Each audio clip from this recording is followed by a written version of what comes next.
Aujourd'hui, on va aborder le sujet des amplificateurs opérationnels, dit AOP, en abrégé, OP.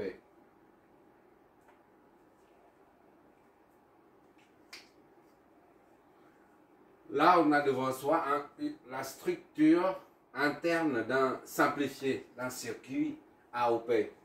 C'est un CI ou IC, circuit intégré.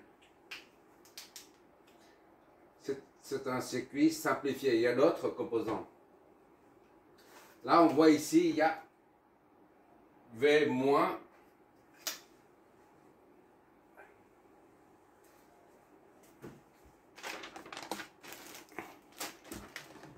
ici. Il y a un V+. D'accord? Il y a VCC. Et il y a V moins VEE. Et enfin VOUT. Lorsqu'on fait une analyse, lorsqu'on analyse un circuit composé d'un amplificateur opérationnel ou plusieurs, peu importe, on n'étudie pas la structure interne de l'AOP. D'accord? On ne cherche pas à savoir si, les courants qui passent dans chaque branche du circuit. Même si on sait où se trouvent les diodes, où se trouvent les transistors, les résistants, tout ça, mais ça, on n'en s'occupe pas. On s'occupe seulement de ce qui arrive ici, à ce niveau, V-, V- et V+. C'est-à-dire les entrées. On appelle ça les entrées. Là, c'est une entrée aussi. Il y a deux entrées. Pour chaque amplificateur opérationnel, chaque AOP, il y a deux entrées. Et une sortie, c'est VOUT. D'accord? Et pour qu'un AOP fonctionne, il faut l'alimenter. Et soit on l'alimente par soit on utilise une alimentation fractionnelle, c'est-à-dire V+ et V-. Une alimentation positive et une alimentation négative. Voilà. On ne cherche pas ce qui se passe à l'intérieur du circuit, d'accord? Lorsqu'on a affaire à un circuit qui comporte un AOP, on étudie juste comment l'ensemble, comment l'entrée, les deux entrées et la sortie se comportent par rapport au reste du circuit, par rapport au circuit externe, mais pas, on ne s'occupe pas de ce qui se passe à l'intérieur du circuit, d'accord? Là, il y a combien de transistors? Je fais une présentation sommaire seulement. Il y a 1, 2, 3, jusqu'à 9, 10 transistors dedans. Et il y a 4 diodes. 4 diodes. Oui, 4. 1, 2, 3, 4. Il y a 4 résistances. Non, 6 résistances. Ça, c'est un circuit, un AOP LM 380 ou 381 de mémoire. Voilà. Il s'agit d'un circuit simplifié. On ne cherche pas à savoir comment fonctionne ce push-pull. Ça, c'est le paire push et pull. On enlève. Un qui pousse, l'autre qui tire. Un transistor qui pousse, l'autre qui tire. Enfin, bref, on ne cherche pas à comprendre le fonctionnement interne de l'AOP.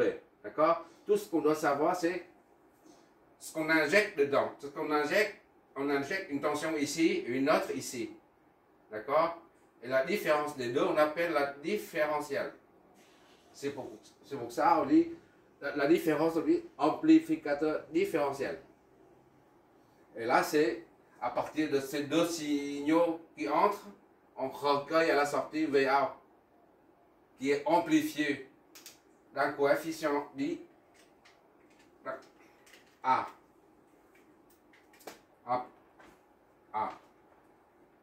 si par exemple, ici, c'est, on injecte 1 milliampère à la sortie, on recueille 10 ampères ou 1000 ampères, par exemple. Et bien, à la sortie, Vout, on recueille 1000 ampères, ça signifie que le coefficient d'amplification est de Vout sur ça, c'est-à-dire 1000. D'accord? Ça sur ça. L'entrée, les entrées sont là et la sortie est là. La différence entre l'entrée et la sortie représente le coefficient d'amplification. D'accord? Bon, maintenant pour représenter un AOP,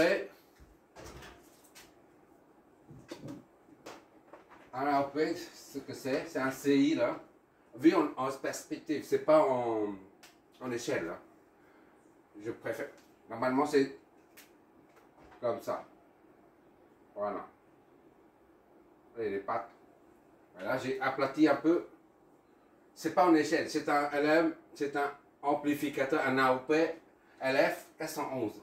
À l'intérieur, il y a 21 BJT, c'est-à-dire 21 transistors bipolaires, d'accord? Transistors comme ça. Et transistors MOSFET, au fait, on n'est pas encore là, on verra ça après. Et 11 résistances, ainsi qu'un condensateur. Et la vue de dessus, c'est ça. Ça, il y a une petite encoche ici, au milieu. Et pour compter les pattes, il y a 1, 2, 3, 4, 5, 6, 7, 8. Il y a 8 pattes. On va dans ce sens-là. Il y a un sens pour le comptable. On va dans ce sens-là. Voilà. 1, 2, 3, 4, 5, 6, 7, 8, on remonte. D'accord? Et tout ce qu'on a vu, là, toute la structure interne, tous les composants électroniques, la configuration interne est représentée par un simple triangle. Comme ça. D'accord? On met un signe moins et plus pour dire l'entrée, les deux entrées, entrée plus et l'entrée moins, ainsi que la sortie. L'entrée plus, l'entrée moins et la sortie c'est là, à ce niveau. D'accord? L'entrée plus, l'entrée moins, l'entrée plus. Voilà, c'est la représentation, c'est le symbole d'un amplificateur. Et pour que l'amplificateur fonctionne, il faut deux alimentations. VCC et moins VEE. D'accord? VCC et moins VEE en dessous. Donc, il faut deux pattes encore. VCC et VEE. Moins VEE. D'accord? Ça, c'est Vout. Ça va être moins et ça va être plus. D'accord? On met de l'autre côté. Pour mieux voir.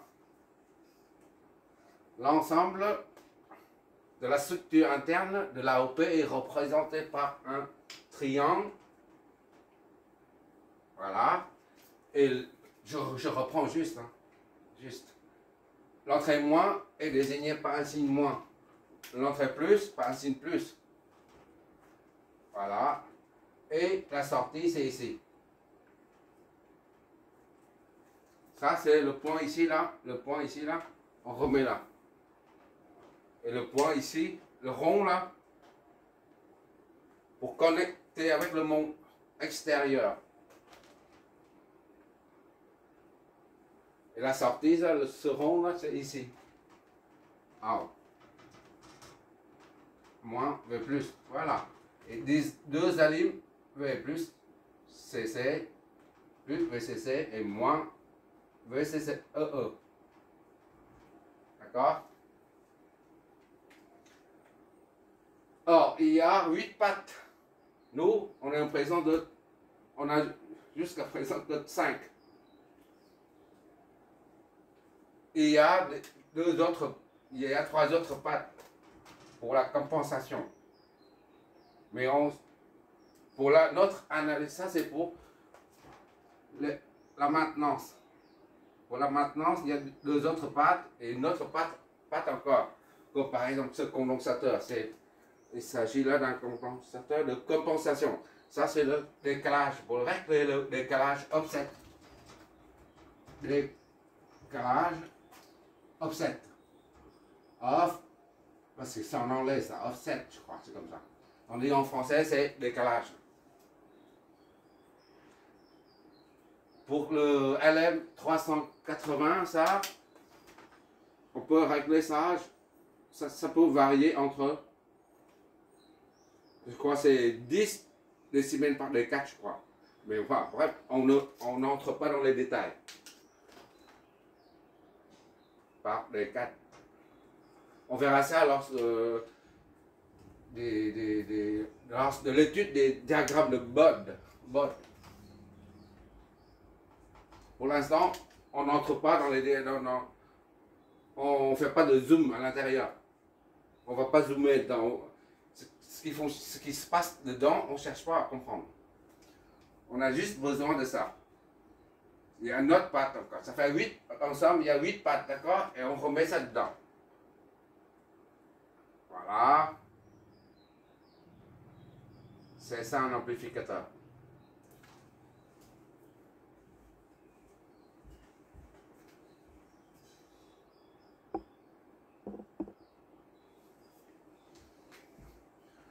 Ici, la patte 1, c'est pour la compensation. Bon, j'écris en abrégé. Compensation. Et 2, c'est l'entrée. Ça, c'est...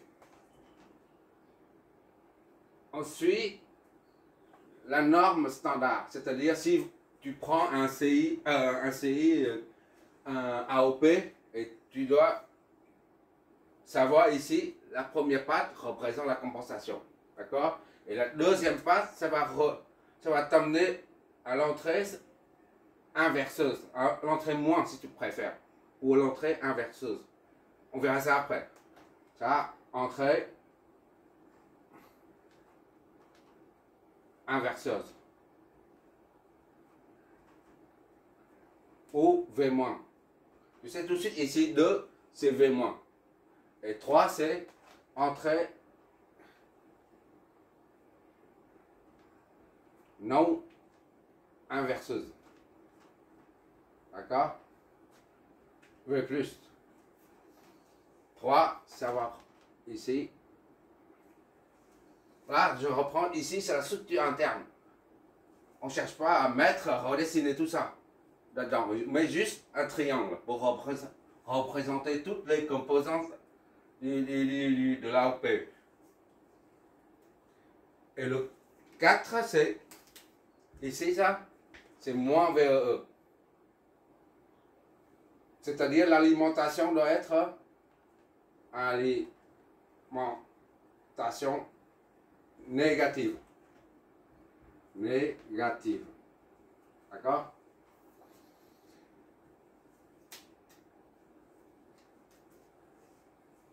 Cinq, c'est la compensation. C'est pareil. Compensation. Et 6, c'est quoi déjà? 6, c'est la sortie. 6, c'est la sortie. J'efface ici.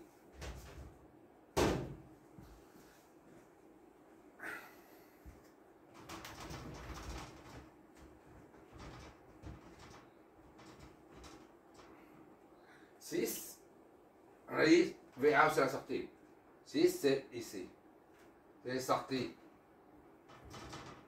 D'accord? Sortie. Je viens R. Et enfin, 7, c'est V plus. V. Là, c'est nég. 7, c'est V plus ici. 7, c'est V plus. VCC. alimentation positive. Plus ECC. Plus ECC. 8. Pour l'instant, on ne s'en s'occupe pas. D'accord? Récapitulons, on a besoin de 2 entrées. Non inverseuse et inverseuse. Et 2 autres alimentations pour le broche, le pad pour alimenter l'AOP. Afin qu'il fonctionne. S'il n'y a pas d'alimentation, il ne fonctionne pas. D'accord? Et enfin, une sortie seulement. Voilà. Là, c'est des cages. Pour l'instant, on retient ici. Ça, c'est 2, 3, 6. On peut oublier les alimentations. Les pattes d'alimentation. Parce que c'est sous-entendu, pour que l'AOP fonctionne, il faut qu'il soit alimenté. Ça, tout le monde comprend. Donc, on retient 2, 3 et 6. C'est-à-dire ici, ce qui nous préoccupe, c'est ça. Ce qui nous intéresse, c'est ça, ça et ça. C'est tout. Et pour que ça, un AOP fonctionne, il est tout à fait normal qu'il soit alimenté. Donc, on ne met pas non plus ça. Finalement, on ne voit que ça. D'accord?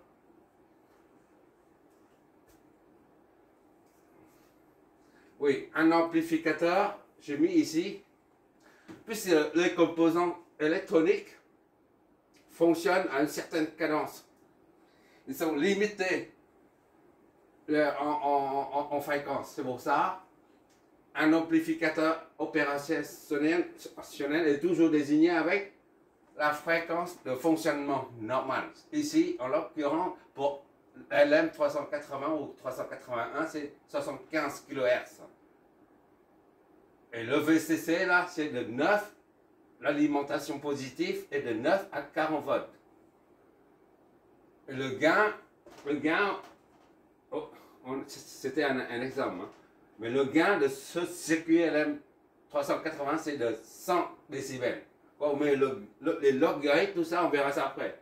Pourquoi ce n'est pas des volts ou des ampères, mais ce sont des décibels. On verra ça après. Ce n'est pas notre objectif pour l'instant. D'accord? Tout ce qu'on a à retenir, c'est quoi ici? C'est ça. Lorsqu'on parle d'un amplificateur opérationnel, un AOP, c'est-à-dire, on imagine tout de suite, moins, plus. Voilà. Ou alors, plus, moins. Voilà. On verra l'utilité d'inverser ou ne pas inverser la polarité d'un AOP. Qu'est-ce qu'il y a à dire là-dessus?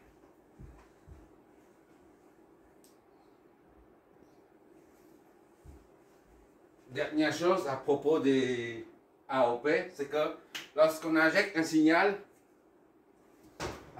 qui a quelque chose, sa forme dans une boîte noire, d'accord? On injecte un signal dedans. Le courant I va traverser l'AOP. Là, c'est AOP. Ou un autre circuit, peu importe. On injecte un courant I, et bah, ça c'est V. Ça va nous donner la résistance. U est égal à RI, R est égal à I, c'est la dôme. Et ça nous donne la résistance ou l'impédance. S'il s'agit des signaux alternatifs, on dit l'impédance. Lorsqu'il s'agit d'un signal continu, on dit c'est la résistance. Le terme qu'on utilise en général, c'est l'impédance. Voilà. L'impédance d'entrée. Ça, c'est, disons, ici c'est V+, par exemple. Ici. D'accord? Et un autre, c'est V- ici, par exemple. V-. Et entre V+, et V-, il y a une impédance. Et cette impédance est appelée, ou la résistance, l'impédance, une entrée. D'accord? Une comme entrée. Et pour la sortie, qui y a un courant, lorsqu'on raccorde la sortie ici, on raccorde à une résistance externe, une charge externe. Si on raccorde, il y a un signal, un courant qui arrive, un signal. Et bien, quand le courant qui sort, ici, là, ici c'est VA, là, la tension sortie. Et il y a le courant I. Chaque fois il y a une tension, un courant, il y a une impédance ou une résistance. Ici, c'est idem. Là, il y a une tension et un courant.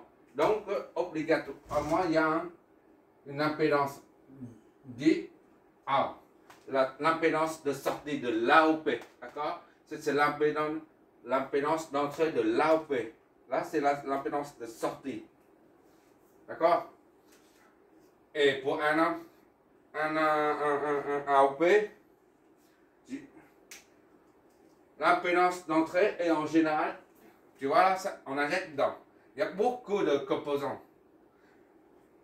Quand dans les chapitres dans les cours concernant les transistors, tu verras que au niveau de la base de chaque transistor, comme ici là, il y a la base, ici la base, ça l'émetteur, collecteur, émetteur, collecteur. Il y a des résistances énormes.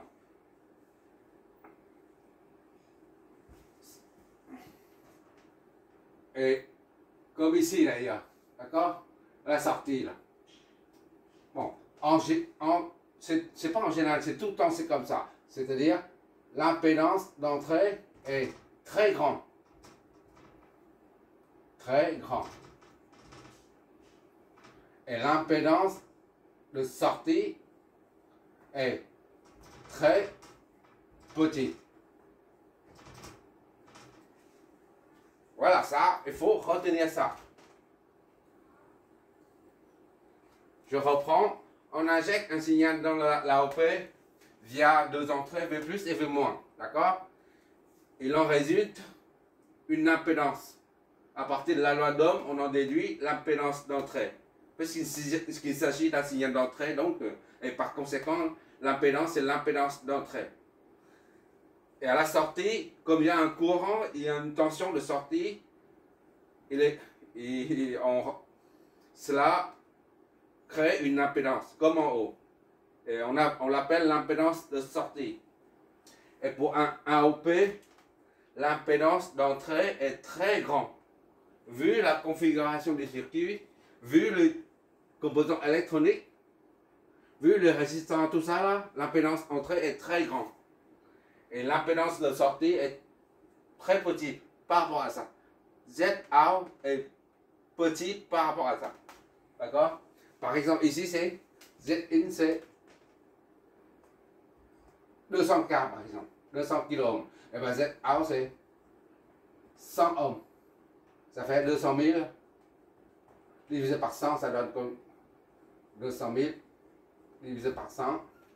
Ça donne 20. Ça donne 2000.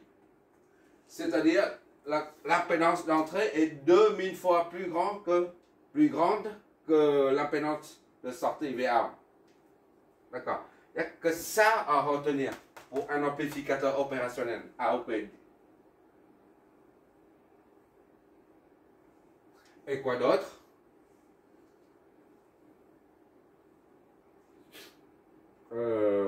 Oui.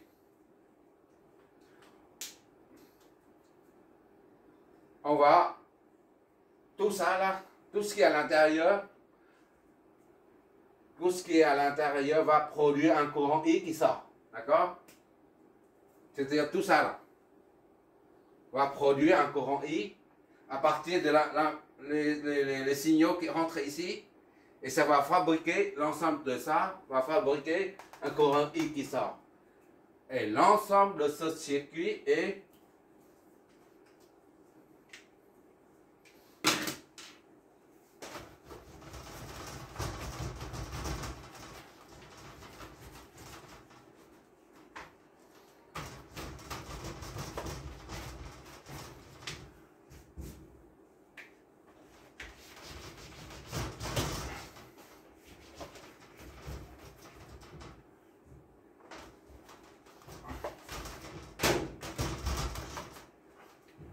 reprend. L'ensemble de ce circuit interne, comme d'habitude, on peut remplacer un circuit complexe par un circuit équivalent de Thevenin. D'accord? Et tout ça, là, tout l'amplificateur est remplacé par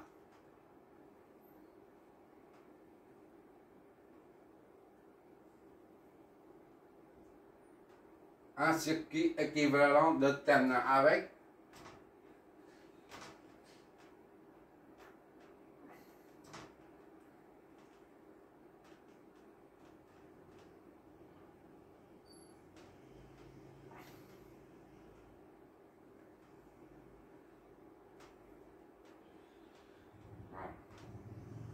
avec Z in ici.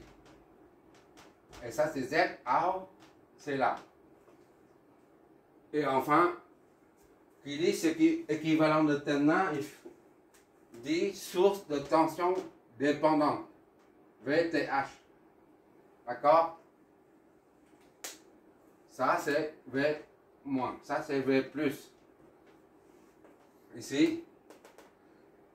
Et la sortie c'est VA ici. Si on raccorde à une charge, il y a un courant qui sort. Voilà.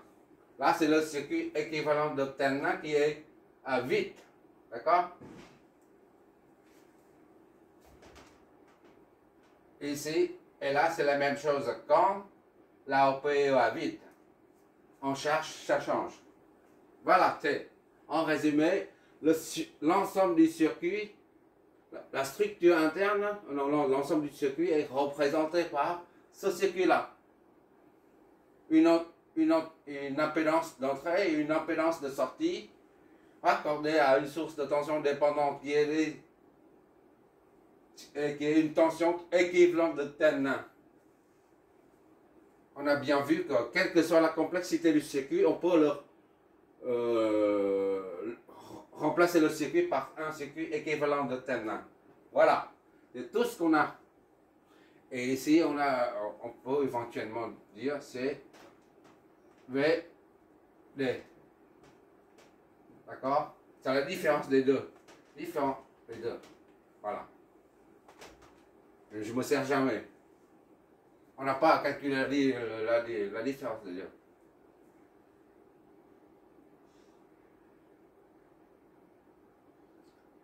Bon, point. Voilà. Tout ça est représenté par ça. Chaque fois, on a un circuit à analyser. Par exemple, un circuit comme ça, peu importe. En plus. Voilà. C'est un exemple. Hein. Bon. Qu'est-ce que je voulais dire tout à l'heure? Ah oui. Chaque fois on a un circuit à amplificateur, à AOP, on dessine ça. On doit dessiner ça, ce schéma-là, pour pouvoir l'étudier. On ne dessine pas ce schéma, ce circuit, d'accord? On utilise le circuit réduit pour étudier, pour analyser ce qui se passe ici, le courant qui rentre, qui sort, les tensions, tout ça là, les tensions aux bornes. Voilà. Pour étudier tout ça, pour connaître le courant qui passe dedans, la tension aux bornes de chaque élément du circuit externe, du circuit externe, et voilà, on remplace le circuit interne par ça. C'est-à-dire, on met ça ici. D'accord? Lors de l'étude de l'analyse d'un circuit à AOP, on ne cherche pas à savoir ce qui se passe à l'intérieur. D'accord? Bon, ça sera... C'est tout ce qu'on a à retenir. Là, c'est la conclusion. D'accord? Là, c'est la conclusion. Oublie ça, on n'a pas besoin. Ni ça. C'est juste ça. Voilà. OZN est grand. l'impédance d'entrée est grand et l'impédance de sortie est petit. Et le coefficient d'amplification est très grand. Pourquoi? Parce que c'est pour amplifier. Très grand.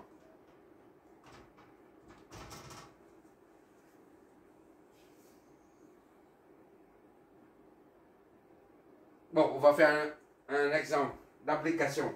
Comme ça, on verra. Un exemple, mais on calcule 2 fois. Pour bien assimiler le schéma équivalent de ça. On va faire un seul exemple avec 2 hypothèses différentes. D'accord? Et qui donnent les mêmes résultats. Même si on adopte 2 hypothèses différentes, on arrivera au même résultat. C'est ça le but, c'est l'objectif de notre premier exercice d'application.